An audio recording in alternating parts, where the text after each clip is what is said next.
بسم اللہ الرحمن الرحیم۔ زیر ناف بال صاف کرتے ہوئے یہ دو غلطیاں اکثر لوگ کرتے ہیں۔ ان میں سے ایک غلطی اتنی بڑی ہے کہ جس کی وجہ سے وہ پاک ہی نہیں ہوتے، انہیں طہارت حاصل ہی نہیں ہوتی۔ اب جب طہارت حاصل نہیں ہوئی تو نماز پڑھیں گے تو نماز نہیں ہوگی، عبادت وغیرہ نہیں ہوگی، کیونکہ طہارت جو ہے یہ نماز کی کنجی ہے۔ اگر آپ کی طہارت درست نہیں تو آپ کی نماز ہی نہیں ہوگی۔ زیر ناف بال کتنے دنوں میں ہمیں کاٹنے چاہیے، کتنے دن بعد کاٹنا افضل ہے، بہتر ہے، اور اسی طرح زیر ناف بال کہاں سے کہاں تک کاٹنے چاہیے، کون سے حصے کے بال کاٹنا ضروری ہے۔ بہت سے لوگ یہ چیز نہیں جانتے۔ اس ویڈیو کو آپ نے مکمل دیکھنا ہے، سننا ہے۔ سب سے پہلی چیز حدیث پاک میں آتا ہے، حضرت انس بن مالک رضی اللہ تعالی عنہ سے روایت ہے، وہ فرماتے ہیں کہ ہمارے لیے مونچھیں کترنے یعنی مونچھیں کاٹنے اور ناخن تراشنے، بغل کے بال اکھاڑنے اور زیر ناف بال مونڈنے کے لیے وقت مقرر کر دیا گیا کہ ہم ان کو 40 دن سے زیادہ نہ چھوڑیں گے، یعنی زیادہ سے زیادہ ٹائم لمٹ جو ہے وہ 40 دن ہے۔ اگر کوئی شخص 40 دن کراس کر جاتا ہے تو ایسا شخص پھر گنہگار ہوگا۔ 40 دن تک اگر نہیں کاٹے گا تو گنہگار نہیں ہے، ہاں ناپسندیدہ ضرور ہے کہ اتنے دنوں تک اس نے یہ پرائیویٹ پارٹ کے بال ہو گئے، زیر ناف بال، بغلوں کے بال اور مونچھیں تراشنا، اور اسی طرح جو ہے وہ ناخن وغیرہ نہ کاٹنا، یہ ناپسندیدہ ہے۔ بہتر ہے، افضل ہے کہ آپ ہفتے میں ایک بار کر لیں، اور اس میں بھی جمعہ کا دن۔ یہ زیادہ بہتر ہے کہ جمعہ کے دن آپ پرائیویٹ پارٹ کے بال ہو گئے، زیر ناف بال ہو گئے، بغلوں کے بال، اور اسی طرح مونچھیں تراشنا، اور اسی طرح جو ہے وہ ناخن وغیرہ تراشنا، یہ زیادہ افضل ہے۔ لیکن اگر ہفتے میں نہیں تو 15 دن میں کر لیں۔ 15 دن سے 40 دن کا جو وقت ہے یہ ناپسندیدہ وقت ہے۔ ٹھیک ہے، ہاں ان دنوں میں اگر نہیں کاٹیں گے تو گنہگار نہیں ہوں گے، لیکن 40 دن کراس کر گئے تو اب وہ شخص جو ہے وہ گنہگار ہوگا، یعنی زیادہ سے زیادہ 40 دن تک آپ ان کو چھوڑ سکتے ہیں۔ 40 دن سے زیادہ چھوڑنا یہ گناہ ہے، ٹھیک ہے، اس سے آپ نے بچنا ہے۔ اب یہاں ایک بہت اہم اور فکر مند کر دینے والی بات یہ ہے کہ آخر شریعت نے 40 دن ہی کیوں حد مقرر کی، اور اس سے تجاوز کرنے پر گناہ کیوں لکھا گیا ہے۔ اصل میں جب انسان اتنے طویل عرصے تک اپنے جسم کے ان حساس حصوں کی صفائی پر توجہ نہیں دیتا تو وہاں پسینہ اور گندگی جمع ہونے لگتی ہے، جس سے نہ صرف بدبو پیدا ہوتی ہے بلکہ وہاں جلد کی بیماریاں اور جراثیم پروان چڑھنے لگتے ہیں۔ اسلام چونکہ ایک فطری اور مکمل دین ہے، اس لیے اس نے انسان کی ظاہری پاکیزگی کے ساتھ ساتھ اس کی صحت اور طہارت کے تحفظ کا بھی مکمل اہتمام کیا ہے۔ اگر آپ اپنی روزمرہ کی زندگی میں اس صفائی کو نظر انداز کریں گے تو اس کا سیدھا اثر آپ کی نمازوں اور روزمرہ کے روح پر پڑے گا، کیونکہ جب جسم پر نجاست کا اثر رہے گا تو دل میں وہ خشوع اور خضوع پیدا نہیں ہو سکتا ہے جو ایک سچے مومن کی نماز کا خاصہ ہوتا ہے۔ ناظرین اکرام، آپ سے میری ایک چھوٹی سی گزارش ہے کہ آپ یہ ویڈیو دنیا کے کس ملک سے اور کس شہر سے دیکھ رہے ہیں، براہ کرم کمنٹ میں اپنا پیارا سا نام اور اپنے شہر کا نام ضرور ٹائپ کریں، تاکہ ہمیں بھی معلوم ہو سکے کہ ہماری یہ آواز کہاں کہاں تک پہنچ رہی ہے۔ آپ کا نام دیکھ کر ہماری پوری ٹیم آپ کے لیے، آپ کے والدین اور آپ کے اہل خانہ کے لیے خصوصی دعا کرے گی کہ اللہ تبارک و تعالی آپ کے رزق میں خیر و برکت عطا فرمائے، آپ کی تمام پریشانیاں دور فرمائے اور آپ کے والدین کی مغفرت فرمائے۔ آپ کا ایک چھوٹا سا کمنٹ ہمارے لیے بہت خوشی کا باعث بنتا ہے۔ اس لیے اپنا نام اور شہر کا نام ضرور لکھ دیجیے۔ محترم ناظرین اکرام، اگر آپ کو دین اسلام کی یہ خوبصورت اور علمی باتیں پسند آ رہی ہیں تو AZ اسلامک وائس کے اس پیغام کو ایک چھوٹا سا لائک ضرور کر دیجیے۔ آپ کا ایک لائک ہماری اس دینی کاوش کو اور آگے بڑھانے میں بڑی مدد کرتا ہے۔ کئی لوگ یہ سوال بھی کرتے ہیں کہ کیا صابن یا مخصوص ادویات کے استعمال سے بالوں کا بننا روکا جا سکتا ہے؟ تو یاد رکھیں کہ فطری نظام کو بدلنے کی کوشش کے بجائے سنت کے مطابق وقت پر ان کی صفائی کرنا ہی سب سے بہتر اور بااجر طریقہ ہے۔ اللہ تبارک و تعالی نے انسان کو احسن تقویم یعنی بہترین ساخت پر پیدا فرمایا ہے اور اس کے جسم کے ہر حصے کے لیے کچھ آداب اور احکام مقرر فرمائے ہیں، جس کی پاسداری کرنا ہم سب کی شرعی ذمہ داری ہے۔ دینی اعتبار سے صفائی کا یہ نظام انسان کی نفسیات پر بھی گہرے اثرات مرتب کرتا ہے۔ جب انسان اپنے جسم کو وقت پر صاف ستھرا رکھتا ہے تو اس کے اندر ایک عجیب سی تازگی اور طہارت کا احساس رہتا ہے۔ اس کے برعکس جب ان کاموں میں تاخیر کی جائے تو طبیعت میں بوجھل پن اور سستی کا غلبہ ہونے لگتا ہے، جو بندے کو عبادت میں صحیح توجہ مرکوز کرنے نہیں دیتا۔ اسی لیے علماء کرام نے لکھا ہے کہ ہر جمعہ کے دن اپنے ناخن تراشنا، بغلوں اور زیر ناف بالوں کی صفائی کرنا مسنون اور باعث برکت عمل ہے۔ اس سے نہ صرف عبادت میں لذت حاصل ہوتی ہے بلکہ انسان ہر طرح کی باطنی اور ظاہری گندگی سے بھی دور رہتا ہے۔ اور دوسری چیز ہے کہ کس چیز سے کاٹنا جو ہے وہ بہتر ہے۔ بعض لوگ سوال کرتے ہیں کہ ہم ریزر بلیڈ وغیرہ استعمال نہیں کر سکتے۔ بہتر ہے کہ آپ بلیڈ ریزر وغیرہ استعمال کریں، لیکن اگر کوئی شخص بلیڈ ریزر وغیرہ استعمال کرتا ہے تو اس کی جلد اس طرح کی ہے کہ اسے الرجی ہے، اس سے تکلیف ہوتی ہے، تو آج کل جو ریموول کریم وغیرہ آتی ہیں وہ بھی استعمال کر سکتا ہے۔ کوئی گناہ نہیں ہے، کوئی حرج نہیں ہے، مقصد ان بالوں کو صاف کرنا ہے، ٹھیک ہے۔ اور اسی طرح اگر کوئی خاتون ہے وہ بلیڈ وغیرہ ریزر وغیرہ استعمال کرتی ہے، کریم وغیرہ سے اس کی جلد پر کوئی الرجی ہوتی ہے، اس کو نقصان پہنچتا ہے، تو وہ بھی بلیڈ وغیرہ استعمال کر سکتی ہے، کوئی حرج نہیں ہے، ٹھیک ہے۔ مقصد ان بالوں کو صاف کرنا ہے اور پاکی حاصل کرنا ہے۔ اب یہاں ایک بات اور غور طلب ہے کہ بازار میں دستیاب مختلف کیمیکل والی کریموں کا استعمال کرتے وقت اس بات کا خاص خیال رکھیں کہ کہیں وہ آپ کی جلد کو نقصان نہ پہنچائے، کیونکہ اسلام میں اپنی جان اور جسم کو نقصان پہنچانے سے سختی سے منع کیا گیا ہے۔ اگر کسی کو کیمیکل یا کریم سے الرجی ہوتی ہے تو وہ کسی مناسب اور محفوظ آلے کا انتخاب کر سکتا ہے۔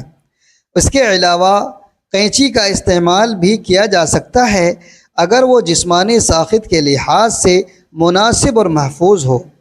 شریعت کا بنیادی مقصد نجاست اور گندگی کو جڑ سے ختم کرنا ہے تاکہ جسم کا وہ حصہ پوری طرح سے صاف ہو جائے جہاں نجاست ٹھہرنے کا خطرہ ہو۔ یہی وجہ ہے کہ پاکیزگی کو نصف ایمان کہا گیا ہے، اور جب کوئی شخص سنت کی نیت سے اپنے جسم کی صفائی کرتا ہے تو وہ نہ صرف بیماریوں سے بچتا ہے بلکہ اس کا یہ ہر ایک عمل نیکی اور ثواب میں شمار کر لیا جاتا ہے۔ اس لیے اپنے استعمال کے آلات کو بھی صاف ستھرا رکھیں تاکہ کسی بھی قسم کے انفیکشن یا بیماری کا خطرہ نہ رہے، اور صفائی کا یہ عمل آپ کے لیے دنیاوی اور دینی دونوں اعتبار سے فائدے کا باعث بنے۔ صفائی کے آلات کے انتخاب کے ساتھ ساتھ اس بات کا خیال رکھنا بھی نہایت ضروری ہے کہ انسان جلد بازی نہ کرے۔ بعض لوگ صفائی کے دوران احتیاط نہیں برتتے جس سے جلد پر کٹ یا زخم لگ جاتے ہیں، اور بعد میں وہ زخم نجاست کی تہ جمنے کا باعث بنتے ہیں۔ اس لیے ہر انسان کو چاہیے کہ وہ صفائی کا عمل مکمل سکون اور احتیاط کے ساتھ انجام دے تاکہ جسم کو کوئی بھی نقصان نہ پہنچے اور شرعی طہارت کا مقصد بھی بغیر کسی رکاوٹ کے پورا ہو جائے۔ اب تیسرا سوال کہ کہاں سے کہاں تک کاٹنے چاہیے، کون سے حصے کے بال صاف کرنے چاہیے؟ دیکھیں، بغلوں کے بال تو آپ نے صاف کر لیے، اب زیر ناف بال جو ہیں ان میں بعض لوگ یہ سوال کرتے ہیں کہ کہاں سے کہاں تک یہ بال صاف کرنے چاہیے۔ دیکھیے، ناف کے نیچے سے لے کر اگلی شرمگاہ کے ارد گرد جتنی بھی بال ہیں ان کو آپ صاف کریں گے، اور اسی طرح خصیتین کے بال وغیرہ جو ہیں ان کے بال وغیرہ صاف کریں گے۔ رانوں کے بال اس میں شامل نہیں ہیں، ہاں اگر کوئی رانوں کے بال بھی صاف کرتا ہے تو اس میں کوئی حرج نہیں ہے، لیکن شامل نہیں ہے، ٹھیک ہے۔ اور اسی طرح جو پاخانے والی جگہ ہے، یعنی جو مقعد دبر کے جو بال ہیں، ارد گرد جہاں پر اندیشہ ہے کہ پاخانہ نجاست وغیرہ رکنے کا، اس کے بارے میں علماء اکرام نے لکھا ہے کہ مستحب ہے، بہتر ہے کہ پاخانہ والی جگہ کے ارد گرد کے بال جو ہیں وہ بھی کاٹ لیے جائیں، مستحب ہے، صاف کر لیے جائیں تاکہ کوئی اندیشہ باقی نہ رہے نجاست وغیرہ رکنے کا۔ اگر وہاں پر نجاست رک گئی اور اسی طرح جو ہے آپ نے نمازیں ادا کر لی تو نماز نہیں ہوگی، طہارت جو ہے یہ شرط ہے، تو بہتر ہے کہ وہاں کے بال بھی کاٹ لیے جائیں۔ لیکن اگر کوئی نہیں کاٹتا تو گناہ نہیں ہے، ٹھیک ہے، لیکن اگر کاٹ لینا، یہ علماء نے زیادہ بہتر لکھا ہے کہ یہ مستحب ہے، پاخانہ والی جگہ کے ارد گرد کے بال جو ہیں وہ بھی صاف کر لیے جائیں تاکہ یہ اندیشہ ہی ختم ہو جائے کہ نجاست وغیرہ وہاں پر رکے گی۔ اور اسی طرح جو ہے وہ ناف کے نیچے سے لے کر شرمگاہ کے ارد گرد، اگلی شرمگاہ کے پچھلی شرمگاہ کے ارد گرد کے بال جو ہیں اور خصیتین ہو گئے، اس کے بال صاف کر لینا، یہ جو ہے یہ جگہ ہے جس کے بال ہم نے صاف کرنے ہیں۔ اکثر لوگ اس بات کو معمولی سمجھ کر ٹال دیتے ہیں، حالانکہ طہارت کے ان باریک مسائل کو سیکھنا ہر بالغ مسلمان پر فرض ہے، کیونکہ اگر انسان وضو اور غسل کے تمام ظاہری طریقے درست بھی کر لے، لیکن اگر اس کے جسم کے کسی حصے پر ایسی نجاست لگی رہ جائے جو بالوں کی عدم صفائی کی وجہ سے وہاں جم گئی ہو، تو اس کا پورا غسل اور وضو نامکمل رہ جاتا ہے، بیکار ہو جاتا ہے۔ ذرا سوچئے کہ اگر انسان دن میں 5 وقت کی نمازیں پڑھے اور سمجھے کہ وہ بڑے ثواب کا کام کر رہا ہے، لیکن طہارت کی ایک چھوٹی سی بھول کی وجہ سے اس کی وہ نمازیں قبول ہی نہیں ہوں، تو یہ کتنی بڑی محرومی کی بات ہوگی۔ اس لیے دین کے مسائل سے واقفیت حاصل کرنا اور ان پر صحیح معنوں میں عمل کرنا بے حد ضروری ہے۔ پاکیزگی صرف دکھاوے کے لیے نہیں ہے، بلکہ اللہ تبارک و تعالی کے سامنے پیش ہونے کی پہلی بنیادی شرط ہے، اور جب انسان اندرونی اور ظاہری طور پر پاک ہوتا ہے تو اس کی دعا میں اثر پیدا ہوتا ہے اور اس کا دل عبادت کی لذت سے منور ہو جاتا ہے۔ اس مسئلے پر مزید روشنی ڈالتے ہوئے فقہا نے یہ وضاحت کی ہے کہ نجاست کا چھوٹا سا ذرہ بھی اگر کپڑوں یا جسم پر لگا ہے اور انسان اسی حالت میں نماز کے لیے کھڑا ہو جائے تو نماز فاسد ہو جاتی ہے۔ اس لیے استنجا کرتے وقت اور غسل کے دوران پانی کا صحیح استعمال اور جگہ کی مکمل صفائی کا اطمینان کر لینا چاہیے۔ طہارت صرف ایک رسمی عمل نہیں، بلکہ اللہ تبارک و تعالی کے حضور بندگی اور احترام کا اظہار ہے۔ جو انسان اپنی پاکیزگی کا جتنا زیادہ خیال رکھتا ہے، اللہ کے یہاں اس کا مقام اتنا ہی بلند ہوتا ہے۔ اچھا، اس میں بعض لوگ اس چیز کا بھی خیال نہیں کرتے کہ وہ ناپاکی کی حالت میں اپنے غیر ضروری بال، زیر ناف بال، بغلوں کے بال جو ہے وہ صاف کر لیتے ہیں، تو اس چیز سے بھی بچنا چاہیے۔ یہ بھی علماء نے ناپسندیدہ لکھا ہے کہ ناپاکی کی حالت میں نہ آپ ان بالوں کو کاٹیں، بلکہ بعض لوگ جو ہے جس طرح ان پر غسل فرض ہوا تو اب وہ کہتے ہیں کہ نہانا تو ویسے ہی ہے، غسل تو ویسے کر رہے ہیں، تو ہم یہ بال بھی صاف کر لیتے ہیں۔ زیر ناف بال جو ہیں ناپاکی کی حالت میں ان بالوں کو کاٹنا یہ ناپسندیدہ عمل ہے، اس سے بچنا چاہیے۔ ٹھیک ہے، اسی طرح اگر آپ کرتے ہیں تو کوئی گناہ تو نہیں ہے، لیکن ناپسندیدہ ہے، بہتر نہیں ہے۔ بہتر ہے کہ آپ پاکی کی حالت میں غسل کر لیں، اس کے بعد پھر ان بالوں کو جو ہے وہ آپ صاف کریں۔ تو یہ چیز آپ نے نوٹ کر لینی چاہیے۔ اس چیز سے آپ نے بچنا ہے کہ جو بال ہیں ان کو اس طرح صاف کرے، مقصد اس میں پاکیزگی حاصل کرنا ہے۔ تو جہاں جہاں نجاست لگنے کا یا رکنے کا اندیشہ ہو ان بالوں کو آپ نے لازمی صاف کر لینا ہے۔